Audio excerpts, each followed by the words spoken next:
तो कृषि गणित के अंतर्गत कृषि गणित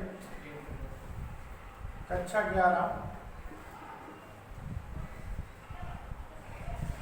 के अंतर्गत आने वाले जो प्रमुख पार्ट है ठोस ज्यामिति, इसके बारे में आज आप पढ़ेंगे। इसके बारे में पढ़ेंगे ठोस ज्यामिति। इसका अच्छा खासा एक पार्ट आपसे पूछा जाता है, ठीक है। अच्छे खासे सवाल अच्छा खासा मतलब पूछा जाता है आपसे ठोस ज्यामिति। तो ठोस ज्यामिति के अंतर्गत जो सबसे पहला पोर्शन आपका आता है वो है घनाभ।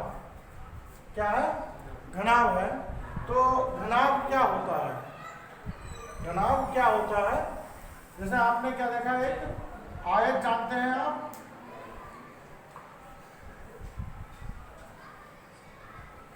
आयत जानते हैं। आयत क्या होता है? जिसकी आमने सामने की भुजाएं बराबर हों,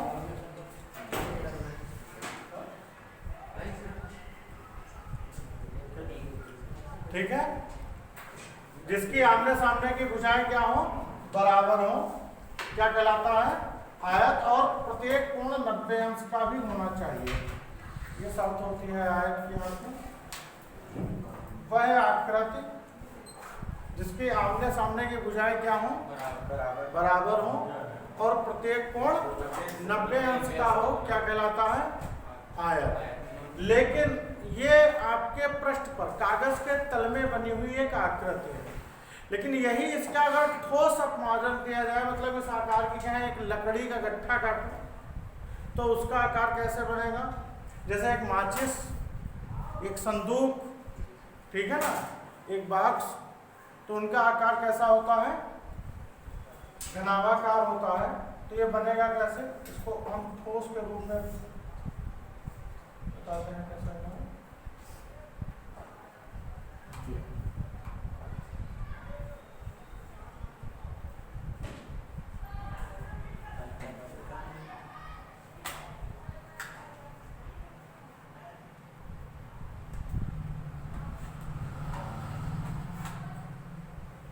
ये आपका क्या बन गया?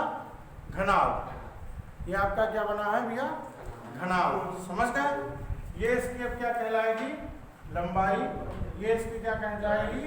चौड़ाई। और ये इसकी जो है वो क्या कहलाएगी? ऊंचाई। समझ गए?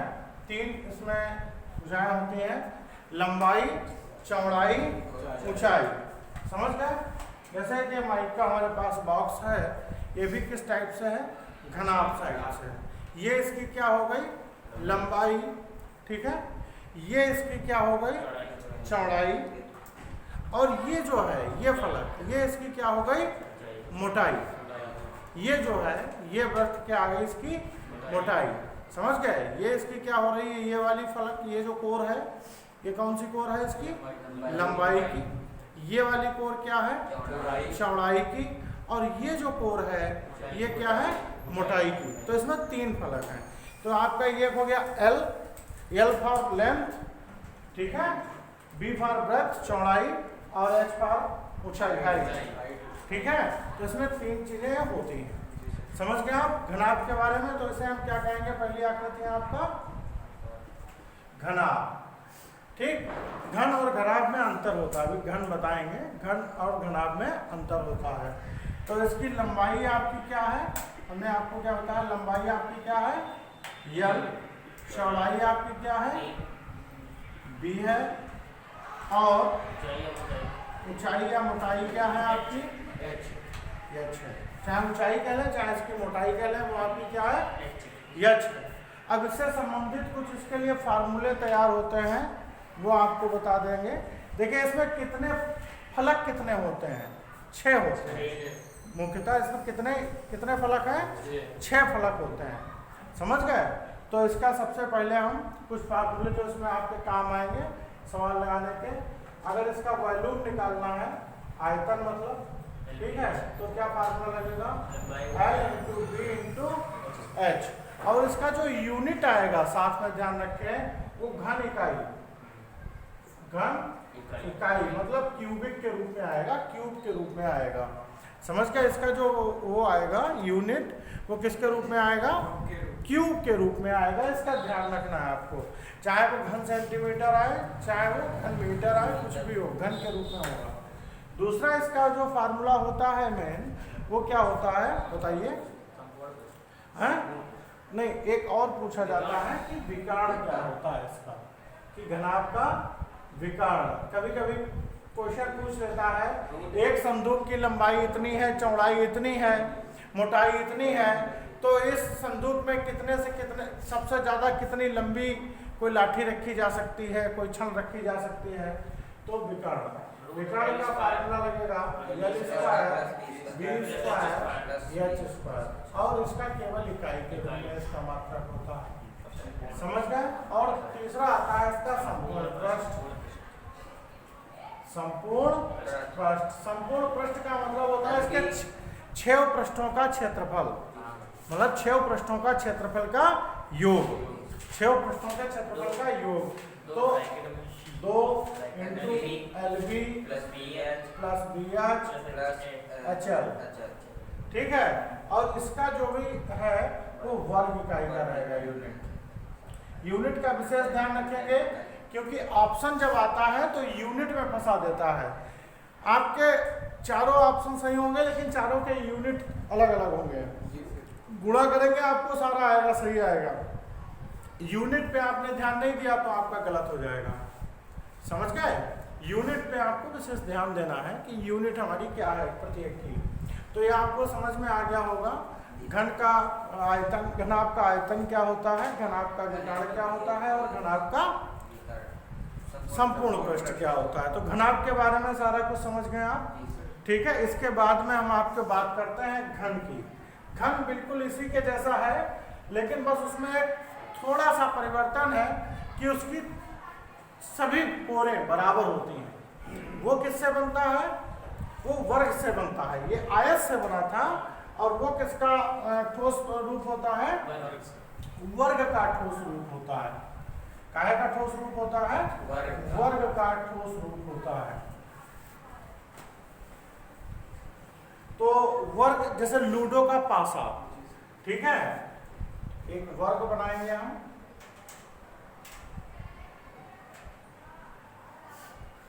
वर्ग की शर्त क्या होती है? चारों भुजाएं बराबर हो और प्रत्येक कोण 90 अंश का हो।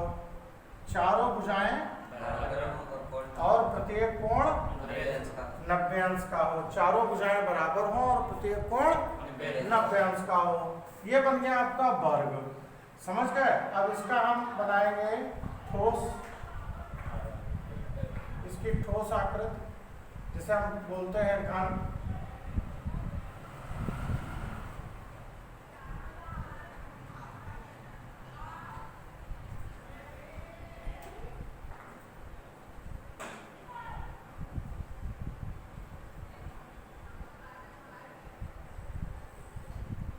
ये आपका जो आकृति बनी है, ये आपकी आकृति कैसी है?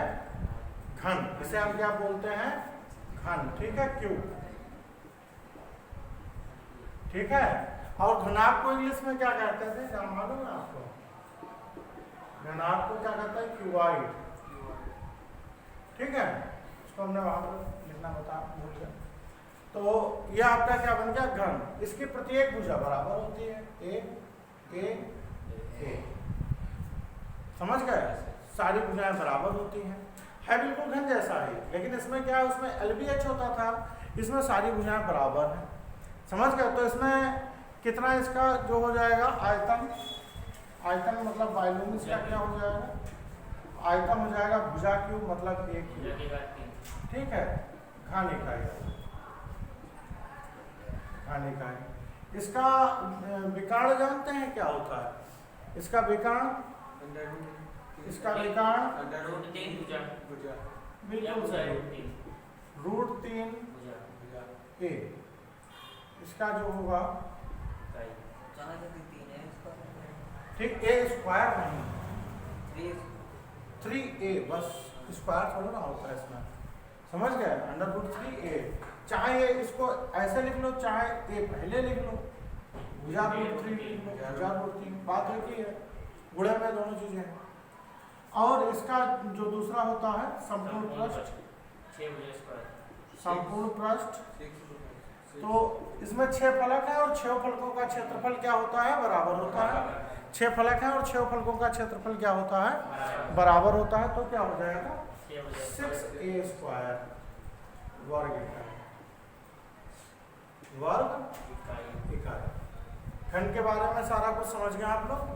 ठीक है, घन के बारे में सारा कुछ समझ गए होंगे मेरे ख्याल से। कुछ रह गया? डाउट रह गया कुछ? No doubt? कोई समस्या नहीं? तो अब जो है आपके जो एक्सरसाइज है, अब इसके बारे में आपका इसमें बच जाता है गोला, ठीक है, बेलन और शंकु। 3 चीजें और हैं आपके सिलेबस में। बेलन है इसके बाद में शंकु है, फिर गोला और अर्धगोला।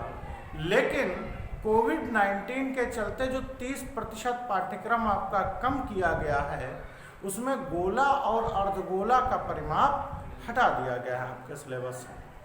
ठीक है, गोला और अर्धगोले को आपके सिलेबस में इंक्लूड नहीं किया गया है। तो इस बार आप क्या पढ़ेंगे? सिर्फ घन, घनाभ, बेलन और शंकु। ठीक है, तो बेलन और शंकु वाला में। तो अब आप अपने किताब जो है आपकी भारत भारती प्रकाशन का एक्सरसाइज खोलिए। एक्सरसाइज कौन सी है आपकी? हाँ, एक्सरसाइज स्टार्ट होती है 17.1। ठीक, मेन चीज सवाल को लगाते समय आप क्या ध्यान रखेंगे कि सभी यूनिट एक जैसी होनी चाहिए। जितने भी सवाल में दे रखे हैं सारी की सारी यूनिट कैसी होनी चाहिए? अगर एक जैसी यूनिट नहीं है तो उनको हम पहले कन्वर्ट करेंगे। ठीक है, पहले एक जैसी यूनिट बनाएंगे। पहला सवाल क्या कहता है? आयताकार जहां पे कहे तो वहां पे हम क्या लगाएंगे? घनाभ का फार्मूला। और जहां पर वर्गाकार कहे वहां पर क्या लगाएंगे? घन का फार्मूला। क्यों? क्योंकि आयताकार का मतलब घनाभ ही है, आयत से बना ना घनाभ, और वर्गाकार कहे तो मतलब घन। ठीक है, इसको ध्यान रखिएगा। तो आप बोलेंगे पहला, लंबाई बराबर 25 सेंटीमीटर, यल बराबर 25 सेंटीमीटर, चौड़ाई बराबर 20 सेंटीमीटर, चौड़ाई बराबर 20 सेंटीमीटर, ऊंचाई बराबर 10 सेंटीमीटर। 10 सेंटीमीटर। अब देखिए सबसे पहले क्या ध्यान देना है? तीनों यूनिट सेंटीमीटर सेंटीमीटर सेंटीमीटर है, मतलब बात क्लियर है। अब हमें कोई दिक्कत नहीं, हमको यूनिट चेंज नहीं करनी। लेकिन अगर ये यूनिट अलग अलग है, मान लिया कोई सेंटीमीटर में दिया है, कोई मीटर में दिया है, कोई इंच में दिया है, कोई फीट में दिया है, तो उसको हमें एक जैसा करना पड़ेगा। अगर आप एक जैसा नहीं करते हैं तो आपका आंसर गलत हो जाएगा। ठीक है ना, यूनिट आपको एक जैसा करना पड़ेगा। क्या निकालना है इसमें? सर इसमें आयतन और संपूर्ण पृष्ठ, आयतन निकालना है आपको। आयतन का सूत्र क्या होता है अभी बताया था? LBH। तीनों की गुणा कर देंगे, 25 × 20 × 10, 25 × 50 और 1 0 × 10, 5000 सेंटीमीटर क्यूब हो जाएगा।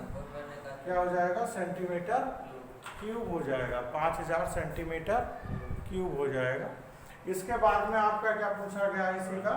संपूर्ण पृष्ठ। संपूर्ण पृष्ठ ठीक है, बोलिए इसका क्या पूछा? 2 × LB + BH + H। तो क्या हो जाएगा? 2 × 25 × 20 + 20 × 10 10 × 25 2 25 × 500 + 200 + 250 5 2 7 2 950 2 × 950 9 9 2 18 19। अब इसका क्या आ जाएगा? Centimetre square. सेंटीमीटर स्क्वायर में आ जाएगा इसका। बात क्लियर है? ठीक है, कोई डाउट? हाँ, सारे सवाल आपके जो एक्सरसाइज 17.1 के हैं वो आपको जो फार्मूले मैंने आपको बताए हैं इस वीडियो में, ठीक है, घन और घनाभ के जो 6 फार्मूले बताए हैं, 3 घन के और 3 घनाभ के, सारे उन्हीं जितने भी सम्स हैं आपके उन्हीं फार्मूलों पे ही लगेंगे। तो आपकी एक्सरसाइज 17.1 जो है यहाँ से आपकी फिनिश हो जाएगी। बाकी जो सवाल आपके 17.1 के बचे रहे हैं उनको हम आपको नेक्स्ट वीडियो में शेयर करेंगे। Okay, thank you for watching. यदि आपको वीडियो अच्छा लगे तो लाइक करें और हमारे चैनल को सब्सक्राइब अवश्य करें।